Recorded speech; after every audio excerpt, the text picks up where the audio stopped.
So I said a while ago here already this about Konektado Pinoy.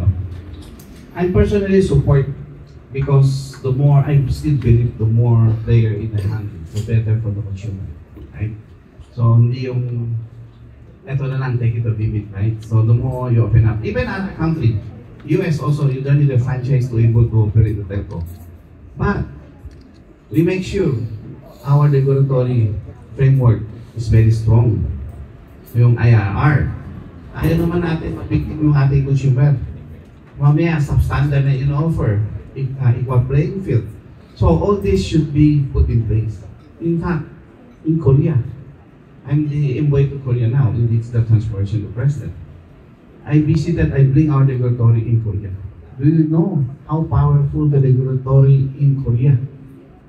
The chairman of the commission, of communication commission, can put the jail of CEO if they commit a crime or this kind of violation of the operations. Wala tayong ganun, right? So all these regulator make sure there's enough regulatory function and make sure all these operator comply with the regulation and rules of government. Minsan, commit tapos hindi naman na-deliver. Yung service sa tao, hindi naman nabibigay.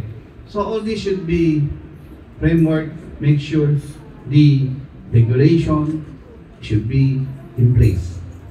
That's only, I have a, that's right, private sector need to work with the government to support the IRR to be strong. Every angle should be protected. Cyber security is a lot of things. Yeah? Okay. Ay, hindi. Yung sagot muna daw sa kanya, yung sa Konektadong Pinoy. So, thank you, Dennis, for showing your support. Kasi alam ko naman, ang mission ng Converge, makonect lahat ng tao sa Pilipinas. Lahat ng Pilipino sa Pilipinas.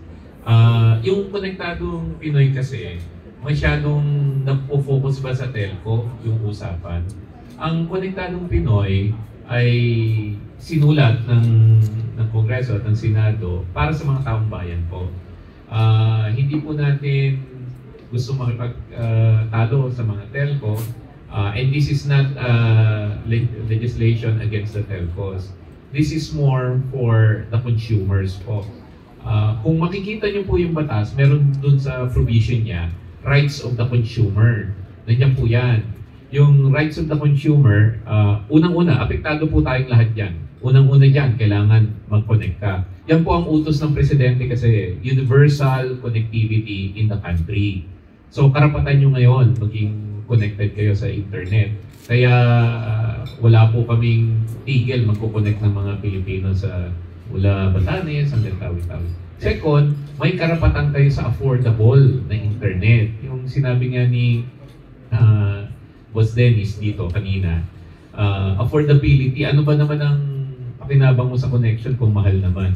And gusto kong i-share sa inyo, dalawang sektor po yung yung telecoms ngayon na malaki. One is yung fiber to the home, di ba? Tapos yung isa is yung familiar po kayo, yung cell services. Kung makikita nyo po, from an affordability standpoint, lalabas po yung study namin by end of the year. And this is an ITU study, International Telecoms Union. Yung presyo po ng fiber optic to the home, halos nangalahati. Kumpara dun sa mga nakaraang panahon. Bakit po? Kasi madalas sila nagbibigay ng discount. At saka mainting yung competition ba?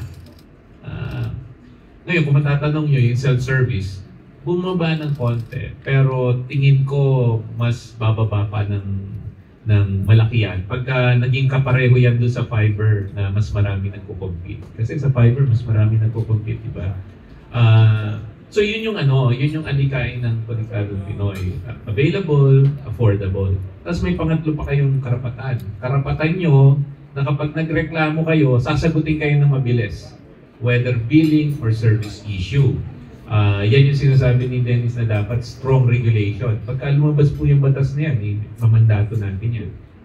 Third, and importante, kasi dumaan po tayo sa mga baha recently, kapag ka may disaster, lindol, baha, o kung ano man yan, dapat available yung service. Gusto ko naman pasalamatan yung mga telco noong pong nakaraang bumagyo at bumaha.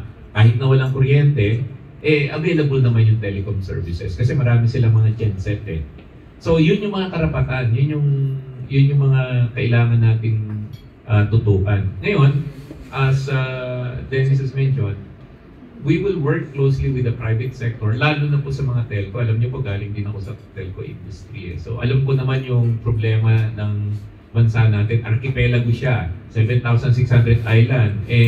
Yung cost to implement at saka cost of service mataas talaga. Kaya trinatrabaho po natin yan na bumaba yung cost of service. At saka yung kapital, hindi biro yung kapital na pinapasok nila. So kanina, in-announce ko doon sa isang event, yung mga tower companies. Pag nag-create sila ng tower, ang investment malaki, tapos yung tower, 25 to 50 years na nakatayo. Pero isipin mo, ang license to operate nila 5 years lang. Saan ka naman nakakita nun? Thank you, boss. Saan ka naman nakakita nun? Nag-invest ka sa isang infrastructure na tatagal ng 25 to 50 years, tapos 5 years lang yung license to operate mo. So kami, maglalabas kami this week ng department order na dapat pag nag-renew sila at least 15 years. And yan din po ay mandato ng presidente na kailangan gawing investment friendly yung mga proseso natin. So doon sa usapin po ng Konektadong Pinoy, may mga iba-ibang opinion yung telco at saka gobyerno, pero at the end of the day, sabi nga ni Boss Dennis, kapag napirmahan ni Presidente yan, suportado yan. Kasi mahirap naman di ba? Yung Senado at saka Kongreso nagka-agree on a law, tapos pinirmahan ng executive, implementation na. And again, para po sa taong bayan niya.